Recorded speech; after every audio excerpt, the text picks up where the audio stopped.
The work session in the Annapolis City Council on Thursday, September 19th, 2024 will be called to order at 3:03. This time, please join us for the Pledge of Allegiance.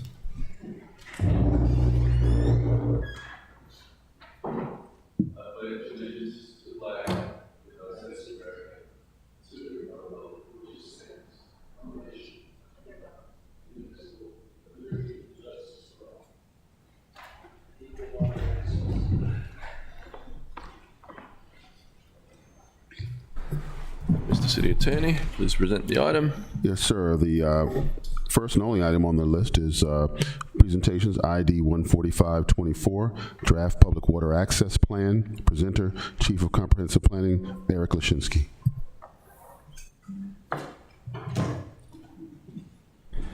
Thank you very much. Eric Lashinsky, Chief of Comprehensive Planning. Can you hear me now?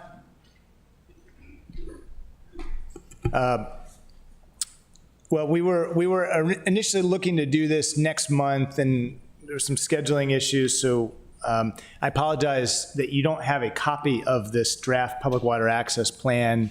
Some of you do. I'm going to be distributing those early next week, so you'll have a copy. We released this over the summer. We had a 2-month comment period that ended August 30th. And so we're at a point now where we're looking at all of the comments received. Certainly, the comment period did not close for this body, and we're really looking forward to hearing your thoughts on this. And we want to make sure this plan gets updated as it needs to be something that you all will support.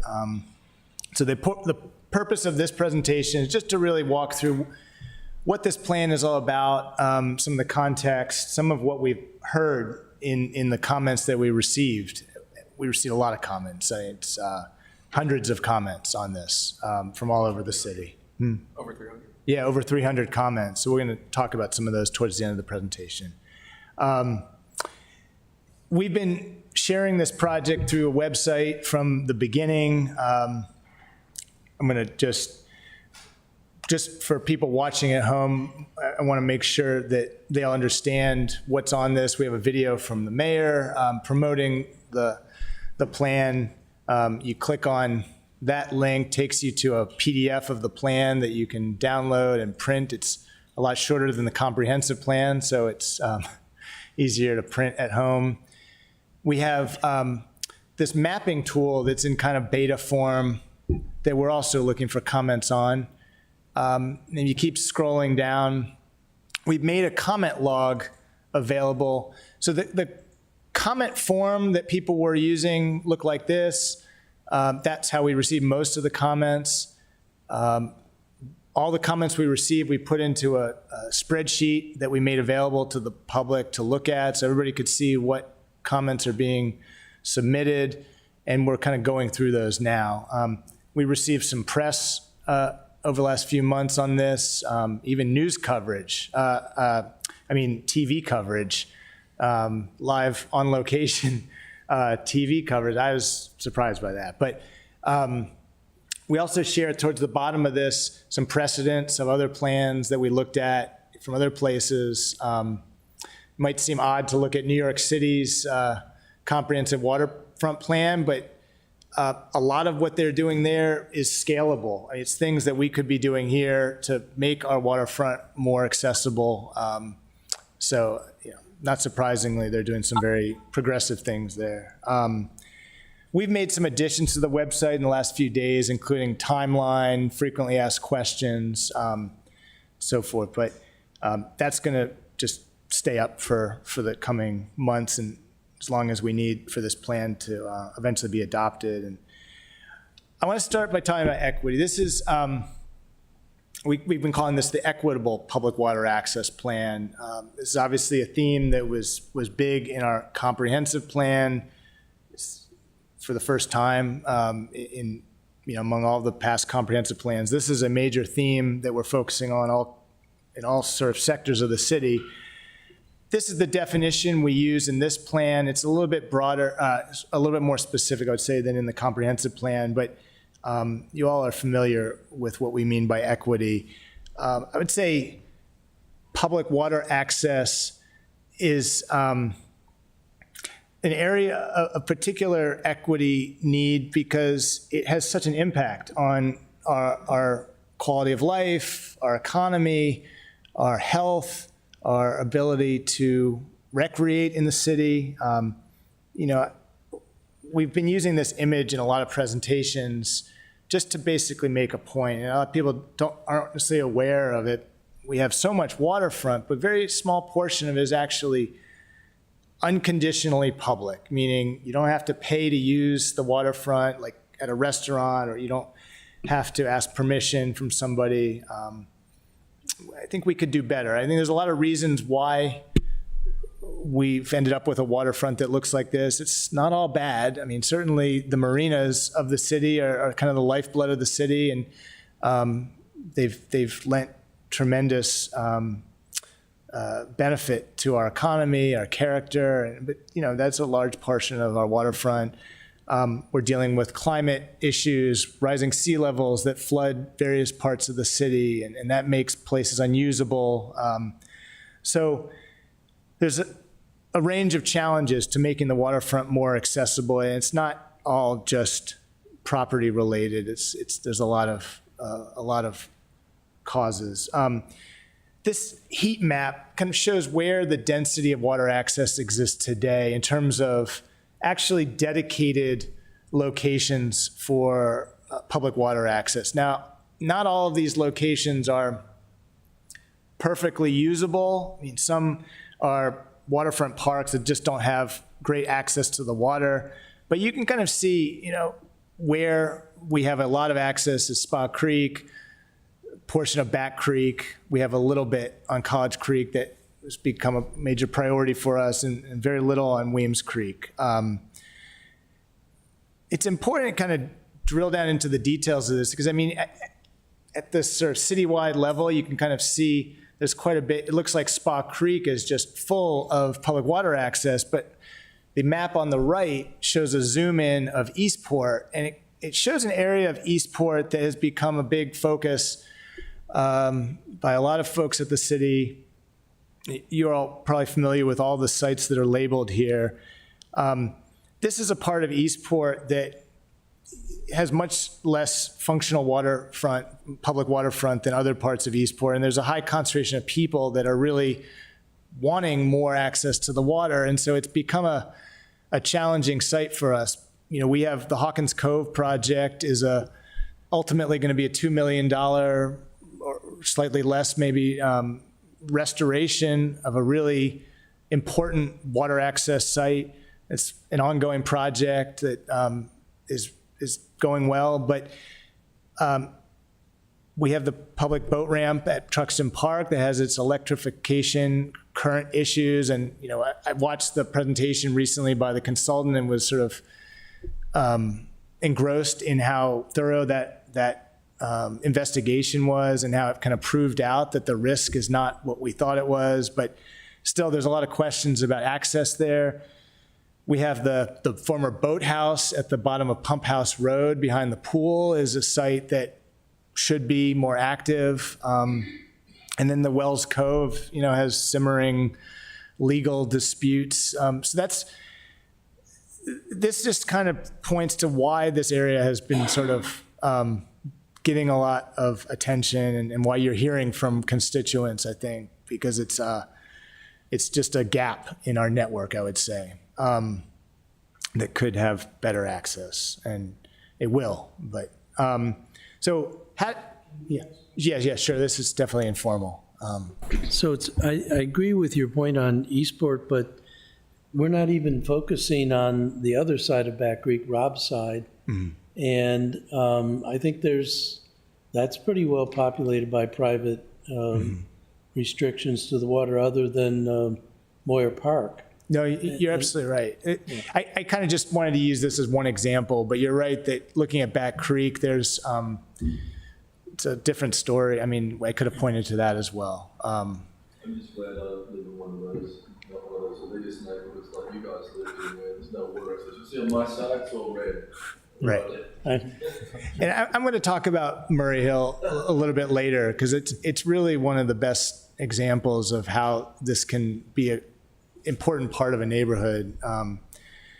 So how do we get to the situation where we're doing a city's first ever citywide public water access plan? I mean, we have seen a changing waterfront for decades. I use this comparison to really illustrate the transformation of the city dock area from industrial waterfront or working waterfront to kind of leisure waterfront. And that was kind of a citywide transformation, certainly in Eastport, where you had seafood processing plants and more boat yards. And that just really sent ripples through the economy and the way we were thinking about our waterfront and the kind of economy the city could have on that waterfront. I think that the City Dock project has really reaffirmed the city's commitment to its waterfront in a big way. This is certainly our most important civic space, economic space. It's what people think of when they think of Annapolis.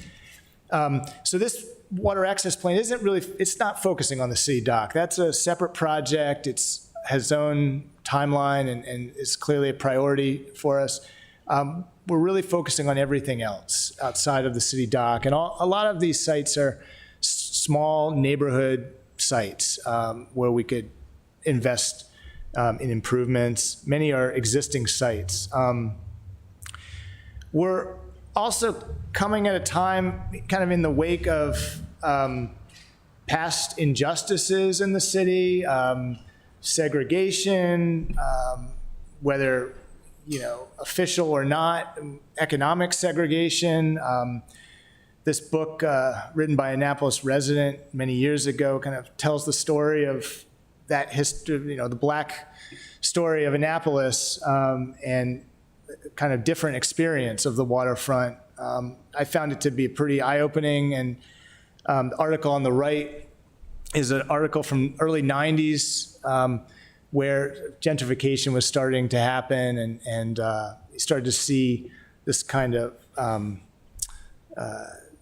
widening gap between economic classes and race. And the woman who wrote this article lives in Annapolis. She came to one of our public events, and it was good to meet her. I think she's still a writer for various news outlets. When I was getting hired, this was a story in the Capital Gazette. It's more complicated than this article, than this headline, obviously, but it just highlights an issue that we need to be mindful of. The Annapolis of my youth, where the limits to where a kid could go were far more informal than they are today.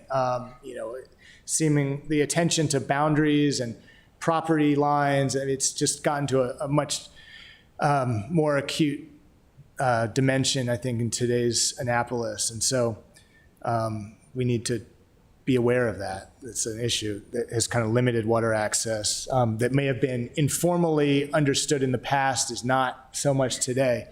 But really what led to this plan getting kicked off was the fact that we did the Maritime Task Force 2 years ago. It had a whole variety of people involved. It wasn't really supposed to be about public water access. It was supposed to be at the maritime industry and the economy.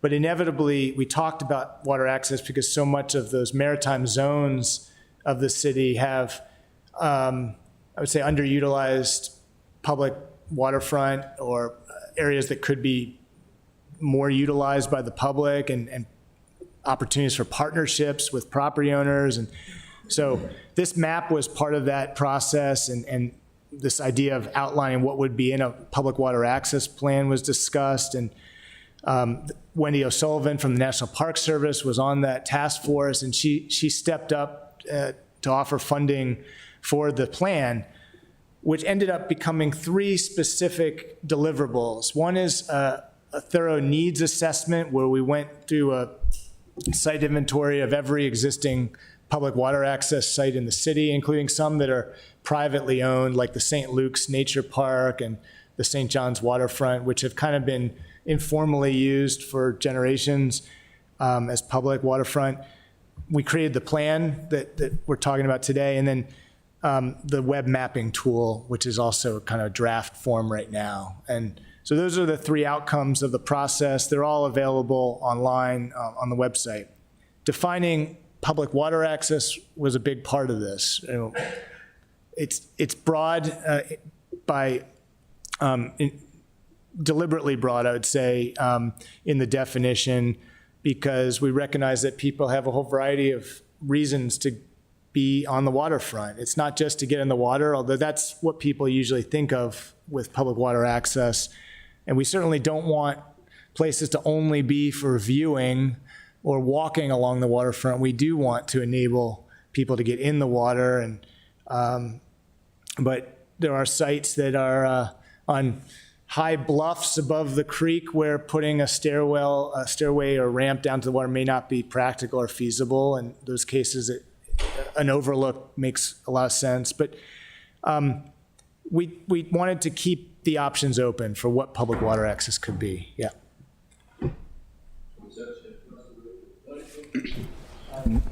Thank you, Mr. Mayor. So, yeah, that was one of the points I wanted to comment on a bit, because I do think, now I admit I haven't taken a detailed look at this. I've flipped through the draft plan, but I am curious more how you're handling the different types of public water access, because I think on the list of potential access points, I think perhaps there could be more of a distinction on what type of access. Because, for example, like you were just getting into, I think some would be more appropriate for fishing than others, because you don't necessarily want to have a whole bunch of fishing where there's going to be small boat, small crafts launching. And similarly, for the disabled, I think we have the crab water access, but I think I would like to see that emphasized more as far as, these different user groups, different needs for the different groups, I guess, is what I'm trying to say. And so for crab, that has a very specific focus on disabled, wounded warriors, disadvantaged youth. And so I think it's important to make sure that, I'd like to see more emphasis on that and the value it provides. We may not, we can't make that accessible to everybody without diluting the very purpose of making sure the disabled have access, but that doesn't dilute its importance at all, right? So I guess can you go into a little more how you're handling some of the different types of access? That's a good observation, and I think it is something we can address in our updates to the plan. Because what I'll talk about in a minute is how we're talking about these so-called opportunity sites, which we're actually going to rename because it's a lot of them are existing sites that just need improvements to be more usable. But what we could add a column that could clearly identify what the best use of that site would be, what types of activities are envisioned. With that mapping tool that I showed, the big hope for that is that, if you go to it today through the website, you'll see it filters the sites by use. So it shows the fishing sites or the places that are, where you're going to be in less conflict with other people trying to swim, for example. It shows the paddle access sites. So that was a big intent with that mapping tool, to really help people navigate the network of sites better, so they knew what, particularly if people are new to the town or new to some of these sites. But I think in terms of the recommendations for the opportunity, we can add a column that really specifies that. Ned? Thank you, Mr. Mayor. So, I was, my three brothers were in town, and they like to fish. And in terms of equity, really, we went out on my boat. That's where we fish from. And I was thinking, I got a complaint a number of years ago now about a marina wanting to chase people out of crabbing and fishing in the marina. I don't think we're a big fishing destination anyway, although I saw a giant fish jump out of the water on the Eastport Bridge when I was coming over here. But I think that's important. And then swimming, I can remember Kenny Kirby talking about swimming at the end of Horn Point, but I don't think you see anyone swimming anywhere other than Gavin's kids off of his pontoon, but yeah. But swimming is one of the water activities that. Yeah, right.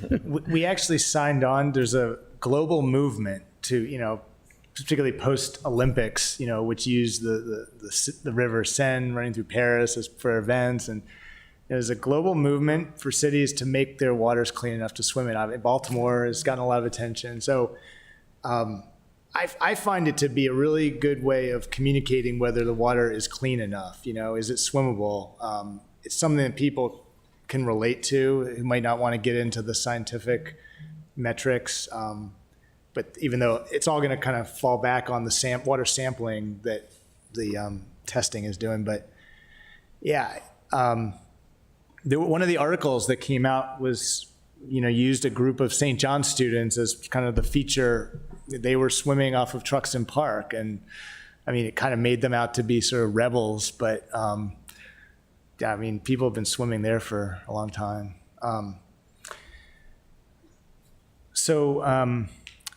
We talked to a lot of people to kind of come up with definition. We did surveying as part of this project. We put these signs up at all the water access locations, and we got close to 500 responses overall. We did focus groups. This was really deliberate because we have a hard time reaching, I would say, a representative population in all of our planning work. We get a lot of the usual suspects involved, and we've been trying really hard to go beyond that and talk to communities that are less typically involved in the planning work. And so we did these 3 focus groups specifically to reach a representative audience, racially, economically, age-wise, gender, and they were really helpful. I'd say that we recorded them. They're all available on the website, and even people knowing that this was going to be very transparent and public, they were extremely honest and blunt with their responses.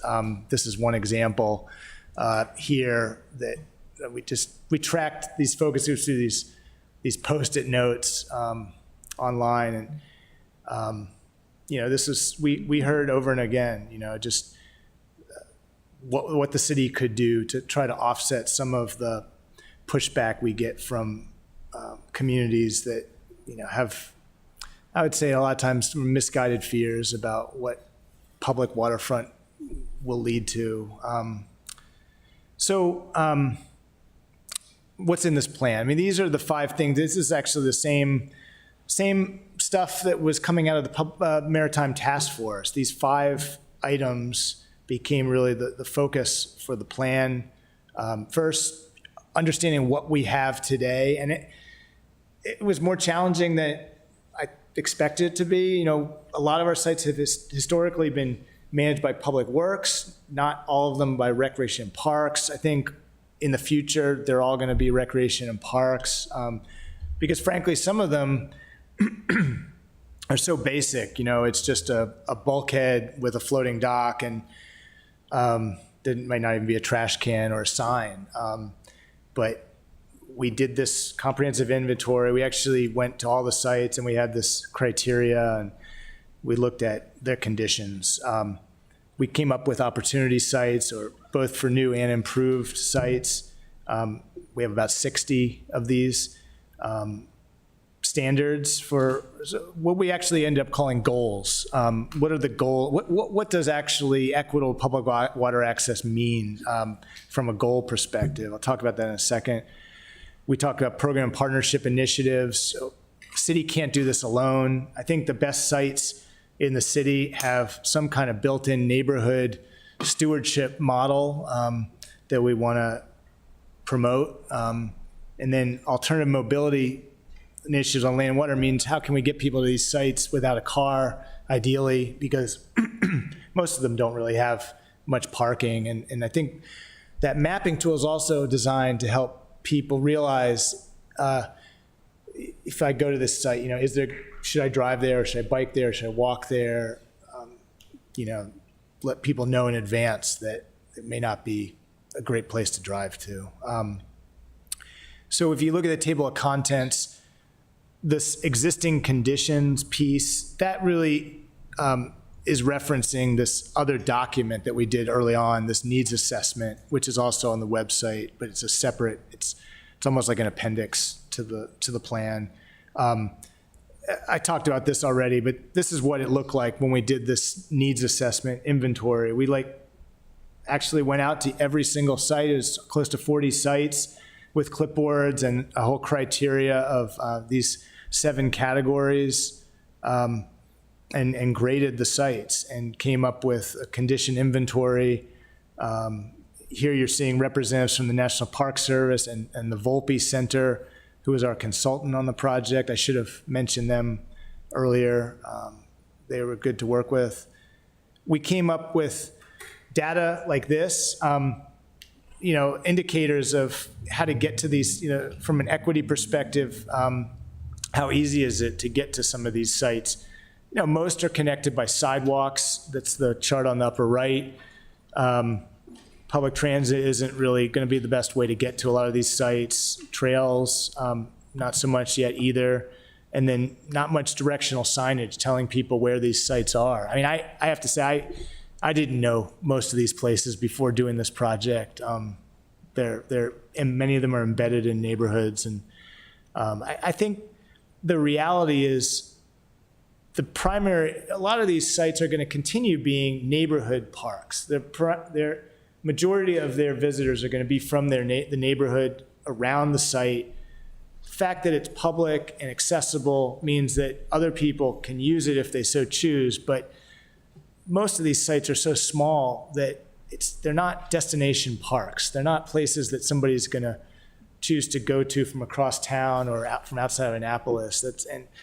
I bring that up because one of the common fears that we hear from folks is that we make a small neighborhood site public. Suddenly there's going to be just a throng of people driving to that site, looking for parking, causing traffic jams. And the reality is it doesn't happen. I mean, and Murray Hill is probably the best example, which, there's been a dozen pocket parks there for a generation, and they've been nourished by neighborhood residents and taken care of and added value to the neighborhood. And they're really a source of pride, I think, at this point. Signage is low-hanging fruit. We're getting very close to bring on a consultant to help us do completely new design for signage.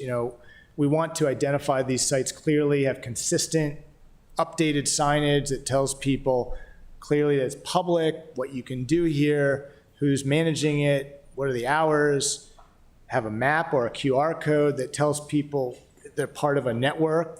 So if there's too many people at this site, maybe 2 blocks away, there's another site that you can go to.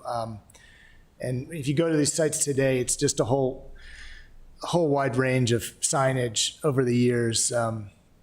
You can kind of see where we got a grant for this sign and then another grant for this sign. It's kind of like signage on top of signage in some cases, but we want to clean all of that up and just be proud of this very, it might sound negative at times, but I think what we have is a very, very unique park system in this town as it relates to water. I mean, these street end parks are something you just don't see in many other places. And I think it's something we can be proud of, and we can invest in a lot of our existing sites today, and we are. I think the CIP that you all have adopted in the last 2 years has been a radical improvement, I would say, in terms of how we invest in these sites. We've definitely made a big improvement in that. Just trying to take care of the ones we have, get caught up on improvement, bulkhead improvements, and so forth. Neil? In terms of signage, I know that when we were at the Tolson Street Park, one of the comments that we heard several times was the fact that the residents don't like our city signs. And I know that we're trying to get them all to be consistent and do an overall branding of that. Have we talked about that? Have we thought about that? Have we kind of looked I mean, yes, the blue and white plastic sign, pretty large, taking up a pretty large expanse of the beginning of the parks. I can see how it's kind of frustrating. So I would think that we could really take a look at that. Maybe go to something that's a little bit more natural look. I understand that we're utilizing a product that is more longer lasting than the traditional wood signs that fade and have to be replaced. But I think that we could take a look at the design as we're starting to implement those and make them more nature friendly. I totally agree. There's some really great precedents out there that use kind of a natural wood post with like a more colorful sign mounted on it, or kind of creative ways of doing signage. Most of these sites are very limited in space. In fact, when we put up the Wells Cove sign several months ago, it was the most complicated process because it had 2 posts. Most of our signs have 2 posts rather than 1, and we were hitting underground utilities everywhere we tried to put that sign. I think the Rec and Parks crew had to spray paint 5 different locations and have the utility folks check out each location. It took a month to put a sign. So simplifying, being cognizant that we have limited space. We don't want to clutter the site with like multiple signs, so we're trying to be efficient with messaging. That's kind of all part of it. I think including the public in that process would be good, and just sharing. We haven't done any work yet, but like we're very close to having this consultant on board, and we can find some opportunities to kind of do some sharing of ideas and get input. So Thank you. yeah. You wanted a neon sign for Tucker Street, didn't you? And a big arrow. Yeah, like 10-foot wide, full support, yes. On my net. Thank you. So when I was looking at the list of 60 sites, the very first thing I did upon moving here 23 years ago was get involved in a street and park committee for the Eastport Civic Association. There are really 24 street and parks in Ward 8, most of them hidden. Like there's the one at the end of Moss Haven Court. Now, not all of these, you mentioned, if you went to Moss Haven Court, there wouldn't be places to park, and you have to go down a hill to get to Spa Creek to get to that park. But still, there's even more opportunities than you've uncovered with this list.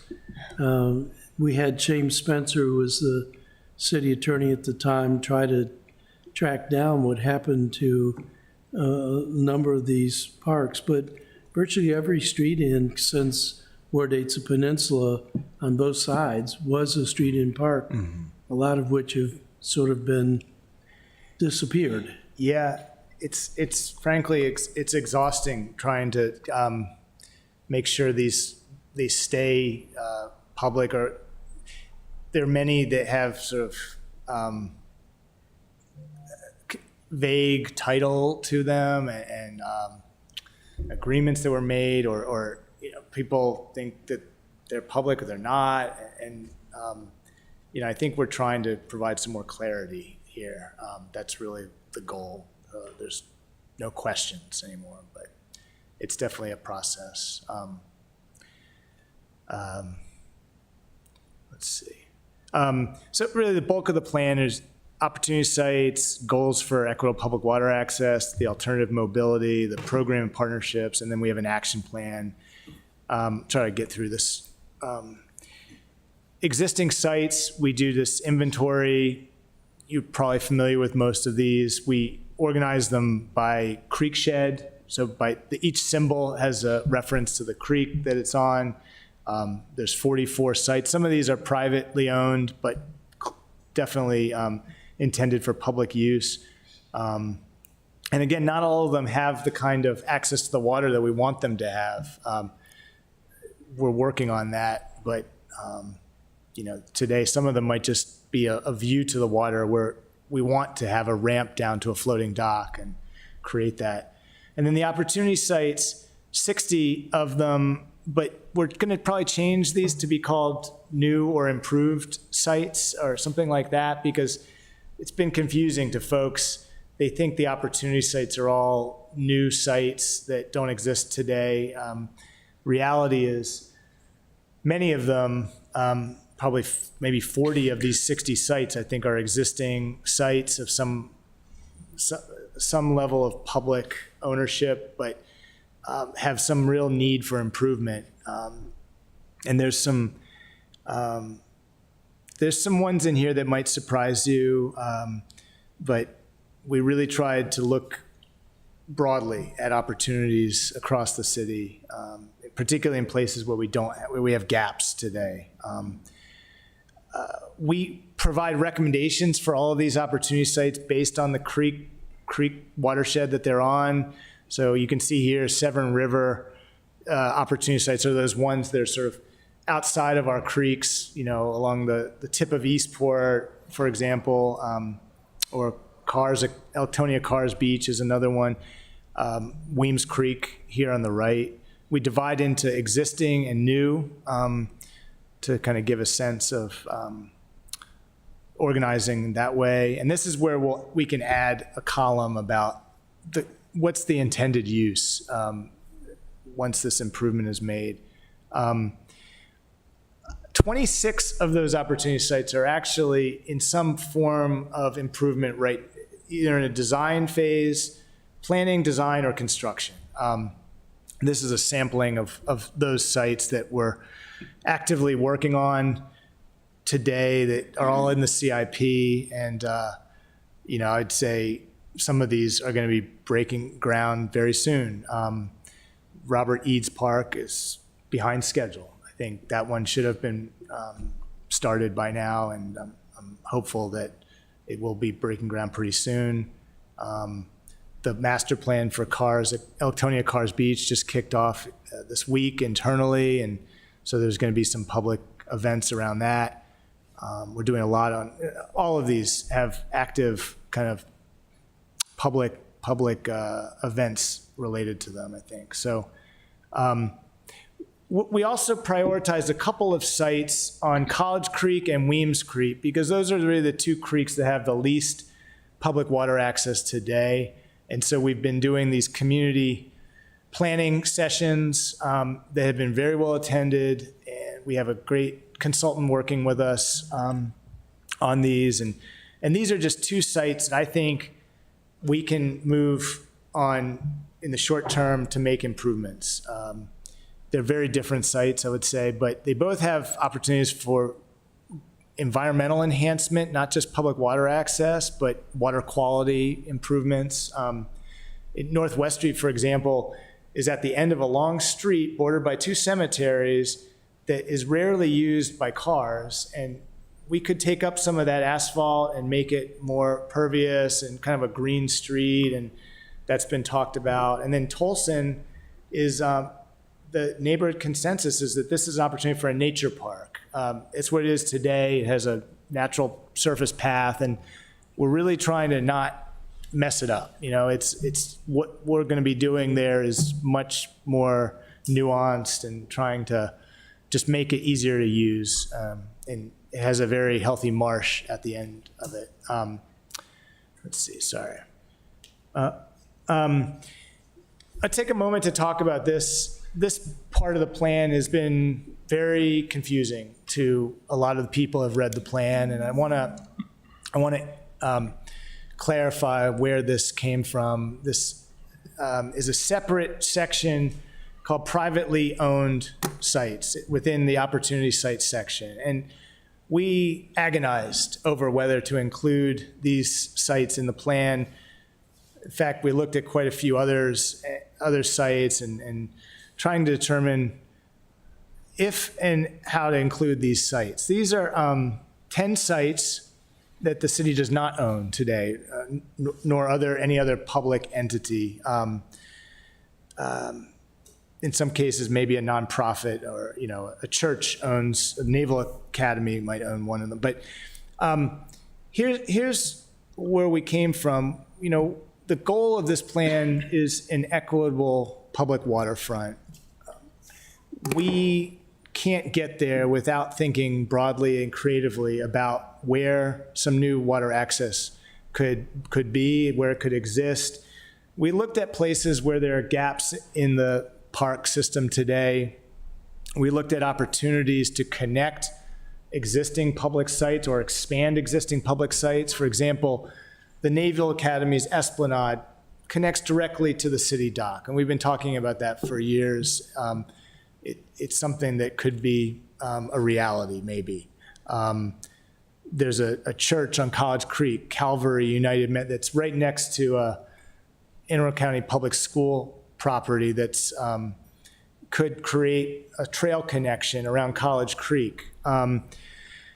We included sites on here that are managed by HOAs. And I think that's where we've gotten a lot of comments from folks, particularly people in Admiral Heights. We included 2 sites that are currently managed by the Admiral Heights Improvement Association. I think a lot of the comments we got were from people I don't think read the plan. I think there was a lot of fear because really what we're saying here is the city is not taking land away from anybody. We don't have the authority to do that in this situation. I mean, many of these sites are actually used today. The recommendations are pretty clear that we wanted to start a dialogue and discuss interest, feasibility in some of these sites being public. We're very clear that the initiative for them to be public has to come from the property owner. It's not going to come from the city. These are long-term ideas, and this is how they're worded. A few of them are worded in the plan. These may not happen in our lifetime. You know, in the case of the Wardour Drive water access site, this was a public train station decades ago. Is today a park that's a private site for Wardour residents. And then these are the 2 sites in Admiral Heights. I think, you know, we've heard from so many people on these recommendations.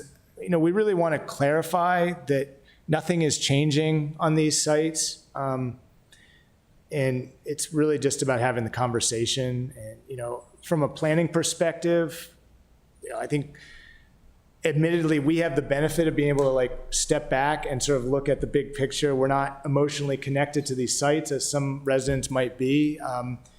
We see an economic benefit to some of these HOAs not having to pay money to maintain these sites and have the liability. And there's studies that have been done nationally that public parks add more value than private parks to neighborhoods. So we just want to share some of the information, but ultimately rely on these homeowners associations to make a decision. And maybe their bylaws won't allow them to make a decision. Maybe it's so complicated that these changes would never happen in practice. But it's sort of our job to put these ideas out into the community and see if there's any interest. And so that's really where this came from. But you know, we're certainly sensitive to the consternation that some of these may have had in the community, and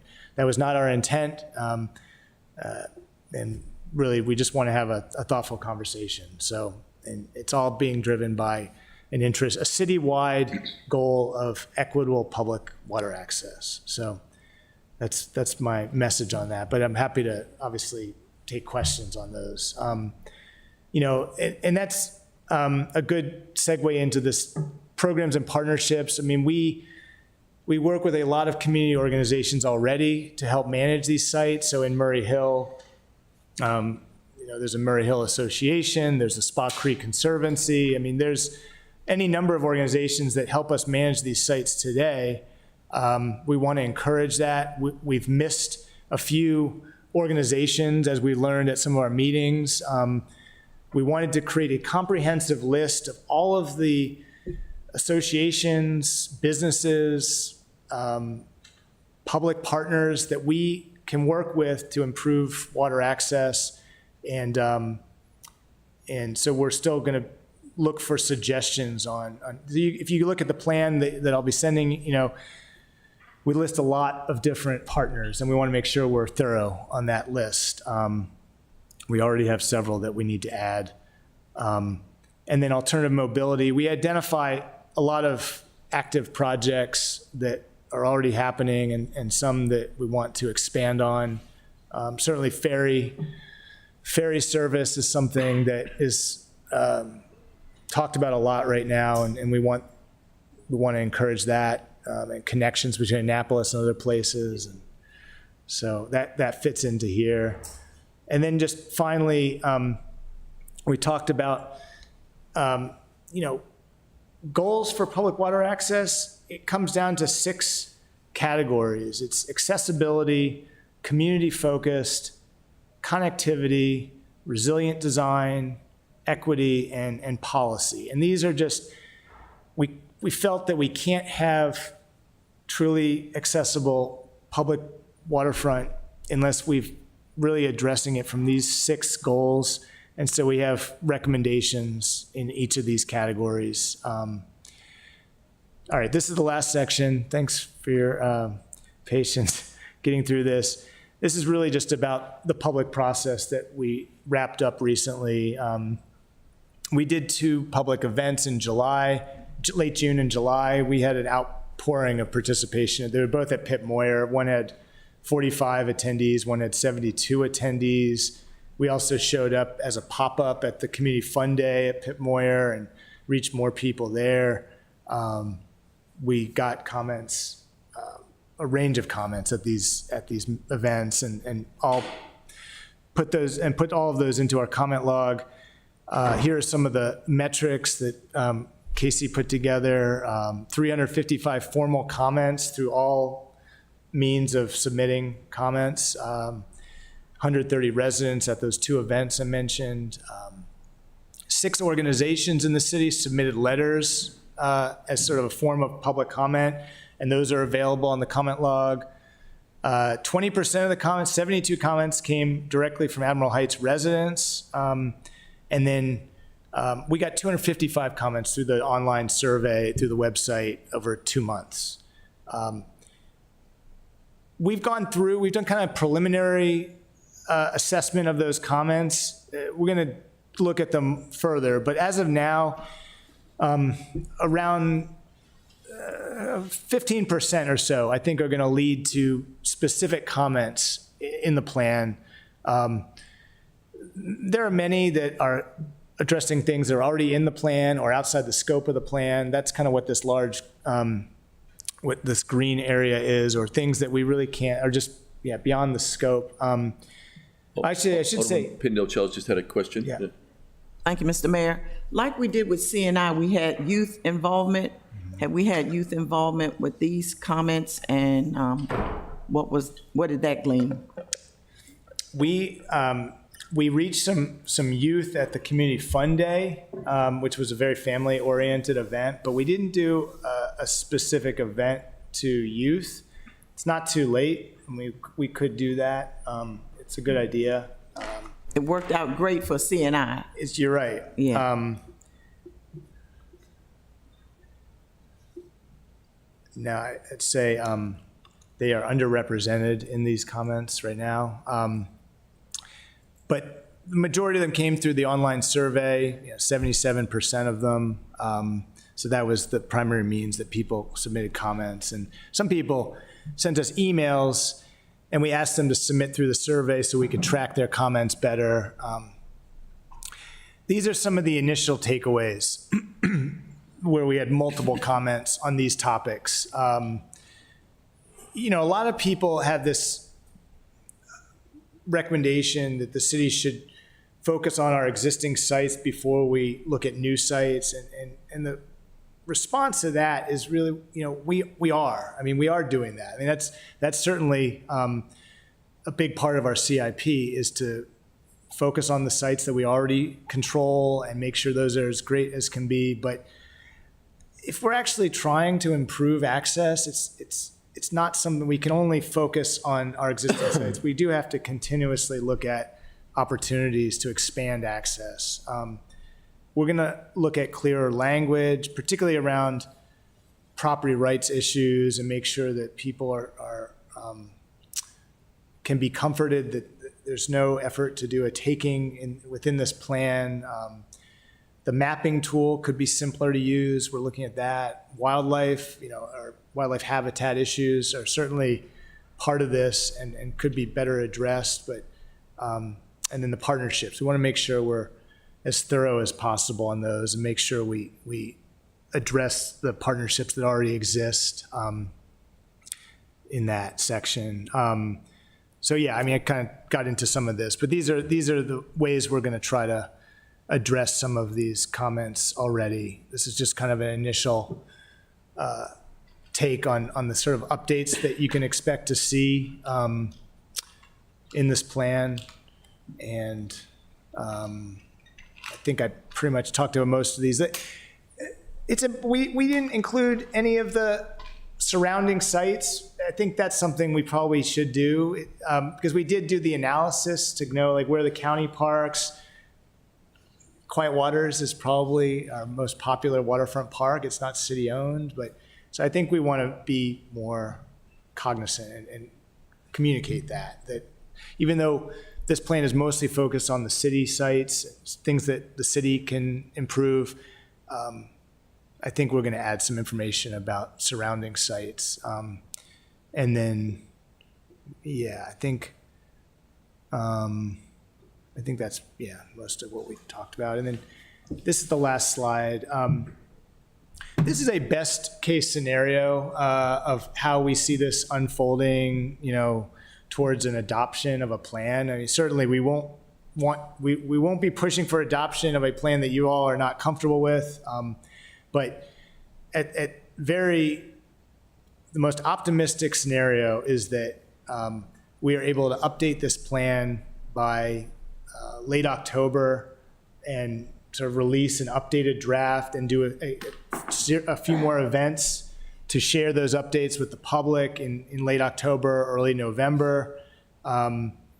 Share those with you all, gauge a comfort level, and see if there's interest in a resolution to adopt the plan December at the soonest, which would mean, early 25 would be when we would try to adopt the plan. But I think that's probably best case scenario. And, there could be some committee hearings that go multiple months. So, yes. Alderman O'Neill?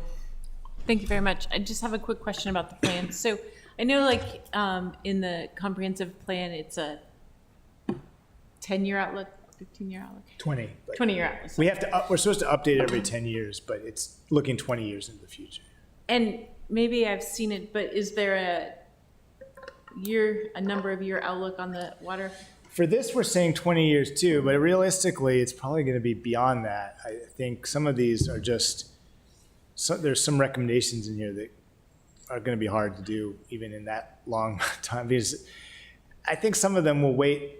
They require cultural shifts maybe that aren't there yet, but we could clarify that better. 'Cause I think you're right. It's not very clear. We talk about it in our presentations, but it may not be as clear as it could be in the plan for what. I would love to be able to update this at least every 10 years, but sometimes that can be challenging, to do. So, Okay, thank you. Alderman Savage? Thank you, Mr. Mayor, and thank you, Mr. Lashinsky, for the presentation and all your work on this.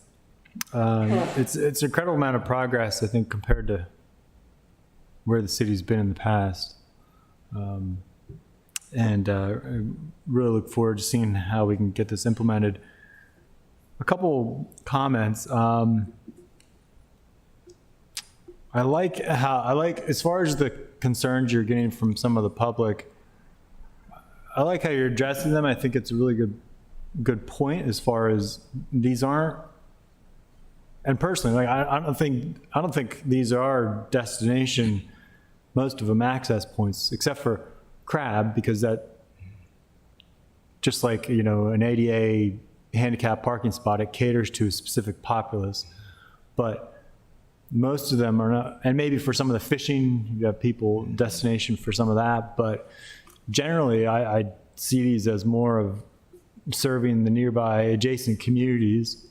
But also, I think, and I don't know how much you may connect this or not in the plan, but connecting it to our mobility goals, right? Because I think you could use a lot of these access points to get around town. And I think, so I guess first the question is, have you given that some consideration as far as tying in with the mobility? We definitely have. I think in that alternative mobility section, I mean, the intent was to say there's very, very limited parking at most of these sites. And as we are trying to encourage alternative modes of transportation, that's the reality to access these sites in the future, by foot, by bike, to some degree, maybe by transit or new forms of transit. The micro-mobility, the sort of micro-transit options, I think, are going to become a better option, not the large buses that we have today. But so yeah, I mean, you know, it may not be as clear up front in the plan as I'm thinking about it. We certainly have that section on alternative mobility, but we could talk about it more at the beginning of the plan, that it is really embedded in this. I mean, there is actually something that we came across in the public outreach report is, I think, I'm certainly guilty, you know, at times think of the boating community of the city as very monolithic, you know, it's like, who can afford a boat, et cetera. But there actually is quite a diversity of people who have boats in the city in terms of like the size of the, there's a lot of people that have small boats and want policies with our mooring balls and docking fees that are, you know, enable locals to use them and aren't priced out, or not just for transient boaters. And so I think there's a reality to people using their small craft to get around, to be able to tie up easily and have access. And so that's part of transportation too, that I think we could talk about more. Yeah, because I think, and part of that obviously I think would have to be, and again, I don't know if you've done this or not in the plan, but identifying access points where that could benefit from having a boat rack installed. Yeah. And maybe frankly, that's something, not that the city would manage it, I think that could be done by the communities, but maybe the city could pay for and install boat racks for some of the communities, because that, again, that's, then you don't have to worry about parking. People can leave their boat rack, and instead of having to offload the craft off their car, you know, and that, again, helps enable people to get around. But the other part of it, I think it really needs to be a deliberate point as far as mapping that out to figure out where it would make sense to put those, right? Because, you know, years ago, I guess 15 years ago now, you know, I was commuting around town on my canoe, and I remember at one point getting harassed is probably too strong of a word, but harangued, I don't know, by the harbor master, not this harbor master, I think previous, just because I worked for the city at the time, but because I left the canoe at the end of a dock over here, I forget what street I was off of, and I guess I wasn't supposed to do that for whatever reason. So it's like, I think that leads to my next question as far as if you have specific policy recommendations, because I think we need to make sure our policies enable the use we want. In this case, let day users leave their boat, or commuters leave their small craft or their dinghies at the street end docks, right, and parks. And then there's other policy I'm wondering if you've worked in as far as what you would recommend as far as getting this implemented when there's new development coming in. Would it make sense to have some kind of adequate public facility standard for public water access that triggers with waterfront redevelopment or during PUDs, planned unit developments or something? I don't know. Just throwing it out there. Like, we actually need to refine the recommendations there. But we do have some recommendations under that policy goal that I think right now they're not as nuanced as they should be. I mean, they're really about, I think, and these kind of were confusing to folks, but we had something in there about, really any redevelopment that's more than a single family home should have some sort of water access. Like you think about multifamily or mixed use commercial, there's an opportunity there. I think we don't want to see more gated communities in the city. I mean, we want to see, you could go to places, all over and see apartment communities that have a waterfront that is accessible to people who don't live there and becomes kind of part of the public waterfront. And, that's partly why we included Nautilus Point on that list of privately owned opportunity sites, because certainly if anything redevelops there, we would want a public esplanade that connects to St. Luke's,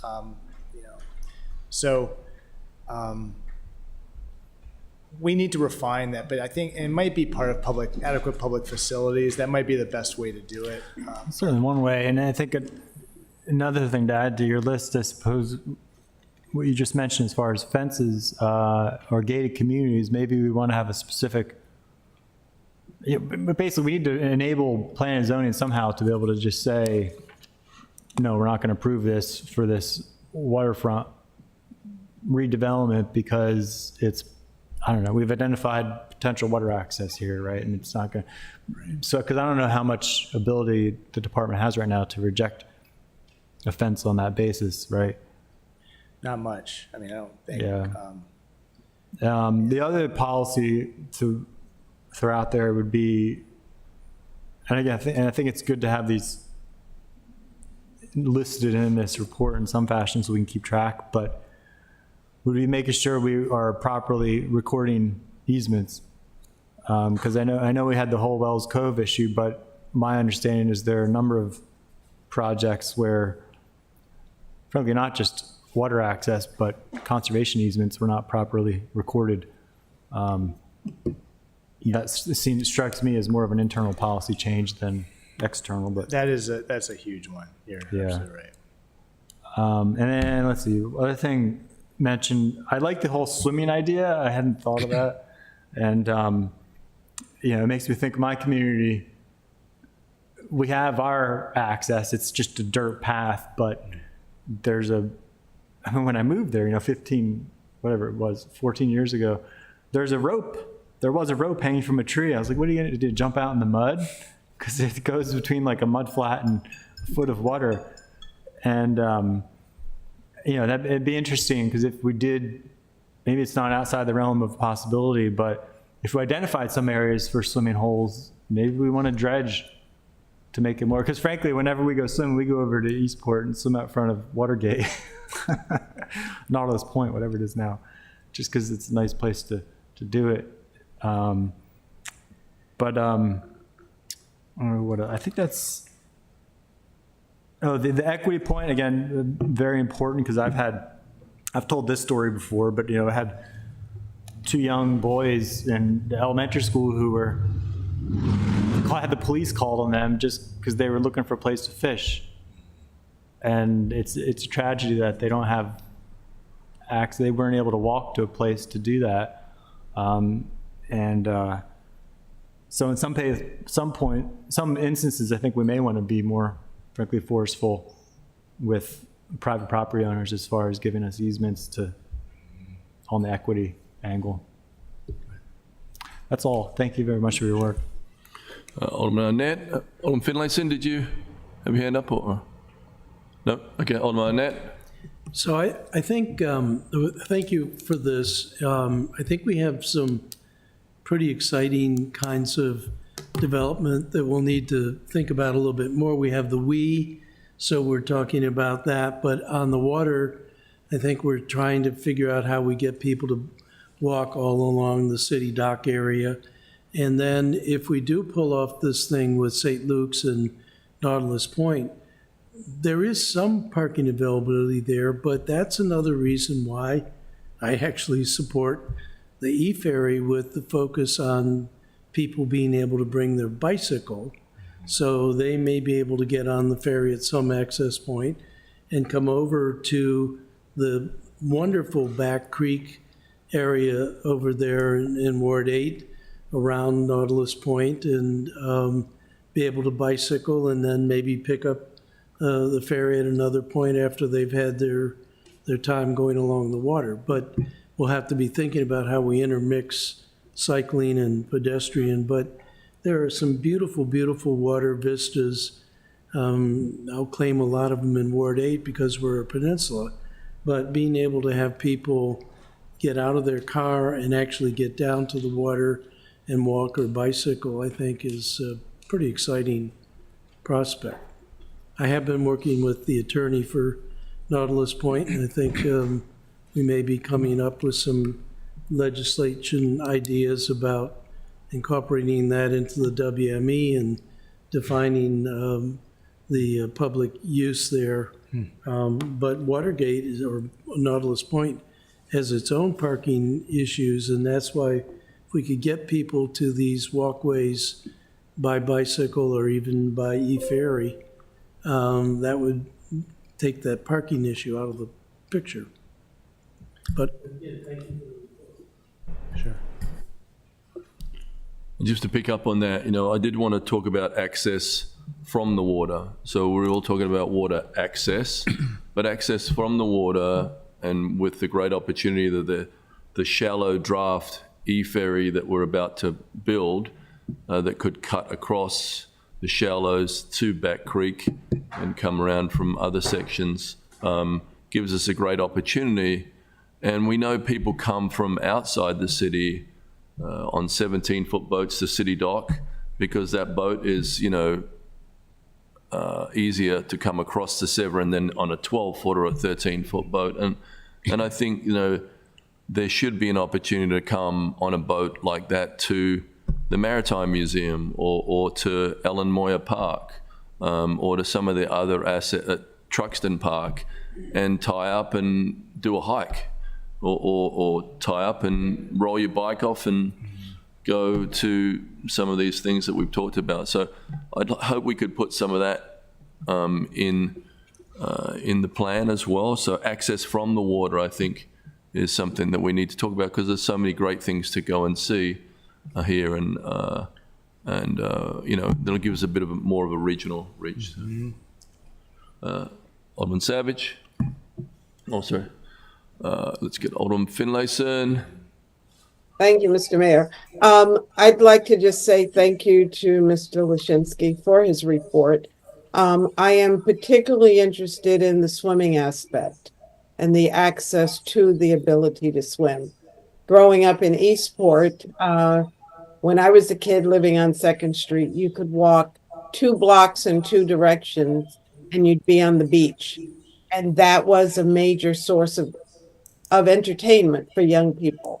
So I would hope that, we would pursue making sure that in new developments and in any changes to zonings that we include an element of accessing the water for swimming.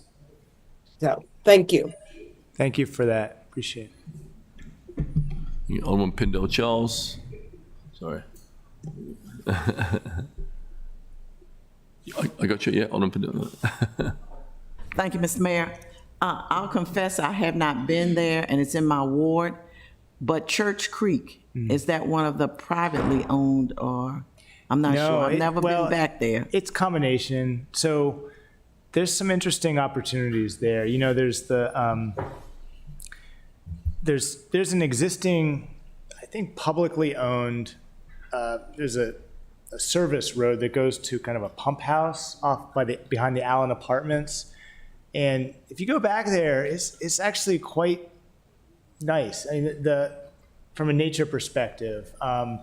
There was some work that was done a while back by the Arundel Rivers Federation. Right, and I think Maria Broadbent, when she was here, was doing something back Yeah. there as well. But it's kind of off the map. In fact, that road that goes down there doesn't even have a sign, and it's just not. Yeah, it's not really. I wouldn't say it's designed for public use right now. So, but we just thought it had some value to people. And then, the project that recently got approved, the Parole Place project, I mean, they're planning a whole variety of walkways around kind of the headwaters of Church Creek. And I think there's an opportunity, those are going to be public walkways around kind of a food hall concept. I mean, I think there's an opportunity to kind of extend that farther down Church Creek, perhaps, maybe, but. I had sent an email, I think the other day, requesting a meeting about Parole Place for about an hour or so. Okay. Okay, thank you. Alderman Savage.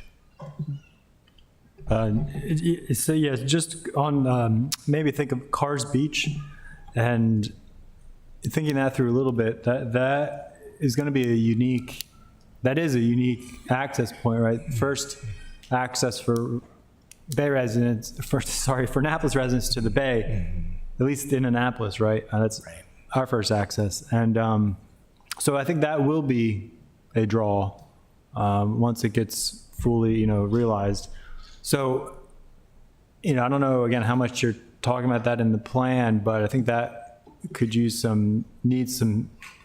I don't know how to phrase it, but I guess specialized attention, right? Because I think some parking don't need to be added there, especially for ADA and maybe a pickup drop-off point. But I'd really like to see some thought given to how are we going to get people, ideally have them park up at the Giant and take some kind of shuttle down, maybe like a city provided shuttle during certain times of peak time usage times, right? Instead of, because there isn't really any parking on that street, and there's a little bit of forested area in front of the treatment plant, but we could either put parking there or perhaps just make that into like a little jitney route, Beach shuttle. or a bike path route, something. Yeah, something along those lines, right?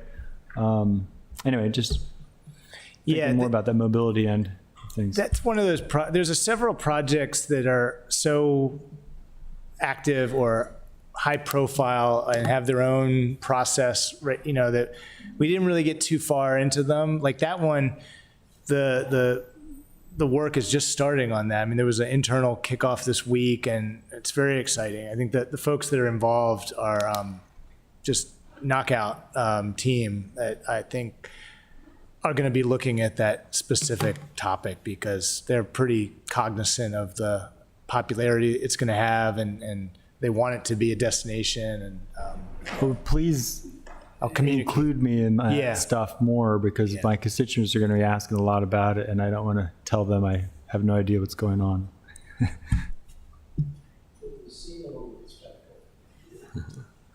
Alderman O'Neill.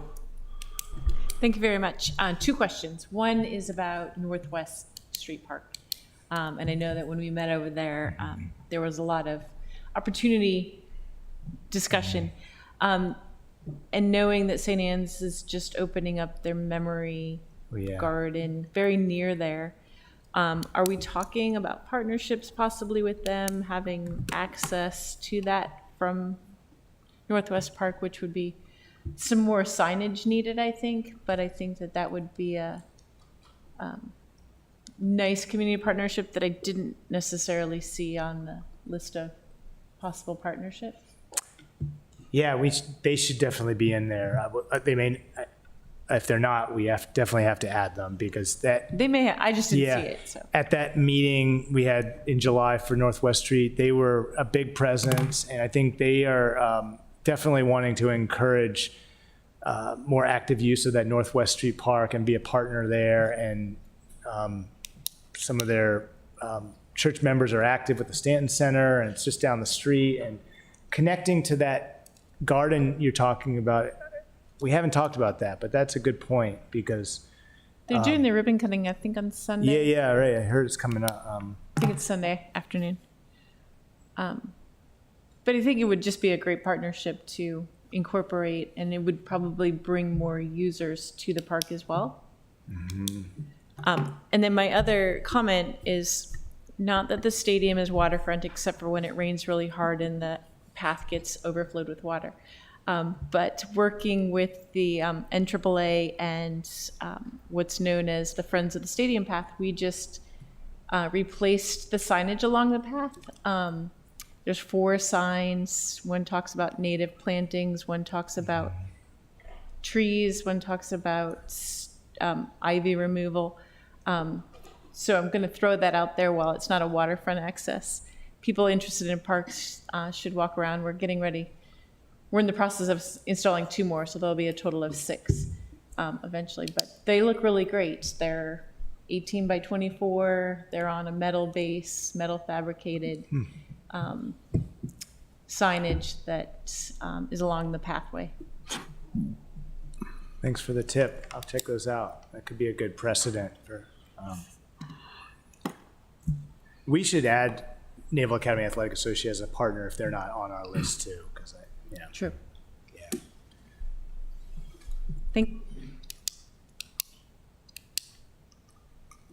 So I just want to wrap it up by saying, amazing work. What you're doing, that this is historic. There's never been this level of water access study done and never been a report, I think, that has come out. I think this council should be considered historically the Water Access Council, because if you, and I wish you could quantify some of the initiatives we've done when you consider the acreage that that we're chasing, that we're bringing online. You consider the millions of dollars of grants and earmarks and all those things, from chasing a free ferry to connect the city to Eastport. That's never been done.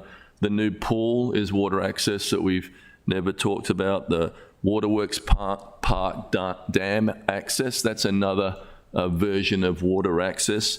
Crab ADA access, things we've funded and supported and got across the line. Cars Beach would have been developed if we didn't save it from development.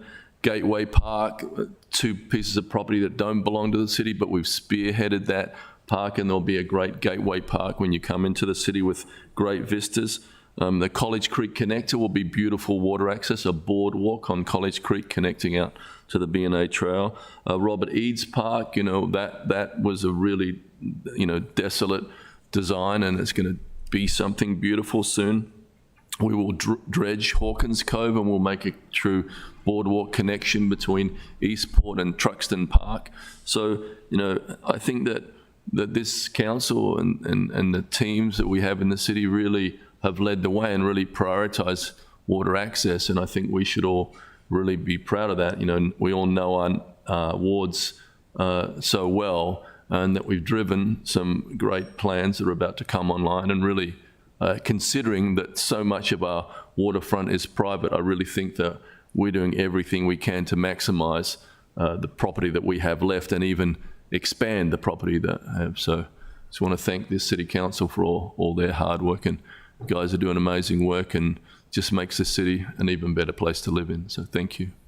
Thank you, Mr. Mayor. Give a little round of applause for that. All right, cool. Anything else? Speaking of water access, there's a whole bunch of it on the way this weekend.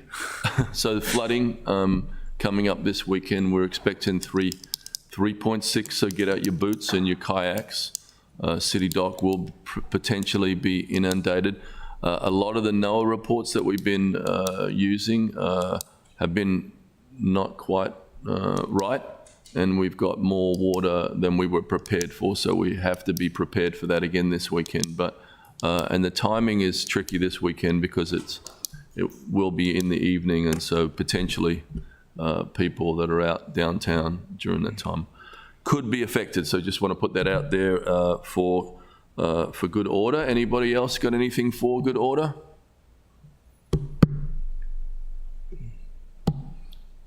Okay, I'm going to let us all adjourn at the same time. Great work. Thank you, everybody. Meeting adjourned.